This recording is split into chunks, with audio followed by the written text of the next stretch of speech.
So students, our sample space may be a finite set or infinite set. Now we are going to restrict our sample space that have a finite number of points, that is finite sample space. In that we are going to see the type of events. So what is event? When the sample space is finite,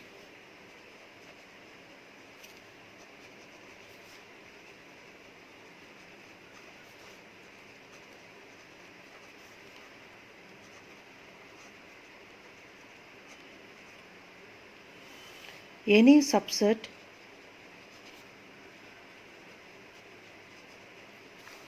of the sample space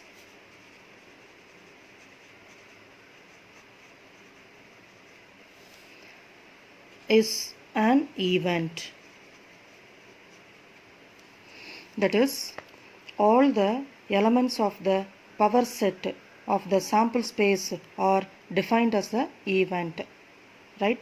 Now we have an example. Let S is equal to 1, 2, 3, 4. Set of all possible subsets of S can be written as, that is, power set of S. So first one is a empty set. And second one is a singleton set, that is the set 1, the set 2, the set 3, the set 4. And we can write the set which contains two elements. So the set 1, 2, the set 1, 3, the set 1, 4, next the set 2, 3, the set 2, 4, the set 3, 4. So next we can write the set which contains three elements. So the set 1, 2, 3, the set 1, 2, 4, the set 1, 3, 4, the set 2, 3, 4. Next the whole set, that is 1, 2, 3, 4. So these are all the subsets of S, right? So each set is the event of a set. So first definition, sure event or certain event.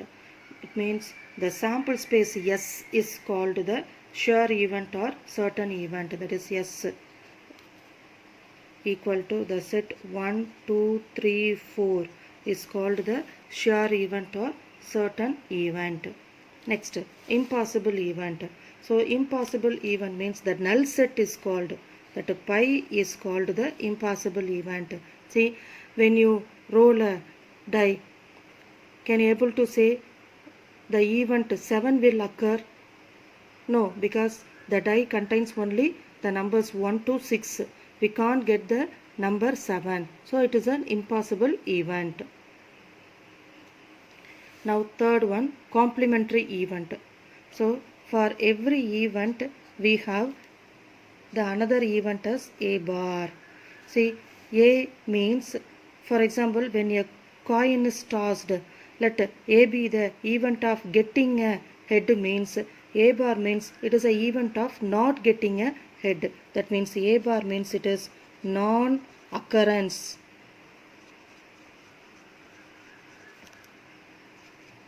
Non-occurrence of A. Non-occurrence of A. So A be the event of occurrence of A means A bar is non-occurrence of A. Next, fourth one, mutually exclusive or disjoint events. So two events A1 and A2 cannot occur simultaneously are called disjoint events. See, suppose when you have two events A1 and A2, if they are mutually exclusive or disjoint events, means you can say A1 intersection A2 is equal to the null set. Their intersection is a null set. See, from this, when you consider 1, 4 and 2, 3, two events. So the two events, A1 is a event 1, 3 and A2 is a event 2, 4. When you take intersection, we will get a null set. Therefore, these two events are called mutually exclusive or disjoint events. There is no number in common. we get a empty set when you are taking the intersection. So these two events are called mutually exclusive or disjoint events. Fifth one, mutually inclusive events. Two events are mutually inclusive when they can both occur simultaneously. Suppose when you have two events A1 and A2. If two are called mutually exclusive means they can occur both simultaneously. That is A1 intersection A2 is not equal to pi. That is not a empty set. See, when you consider the events 1, 2 and 1, 3. Let A1 be the event 1, 2. A2 be the event 1, 3. So when you take the intersection, we will get the 1 as an answer. So which is not a empty set. Therefore the two events are called mutually inclusive events.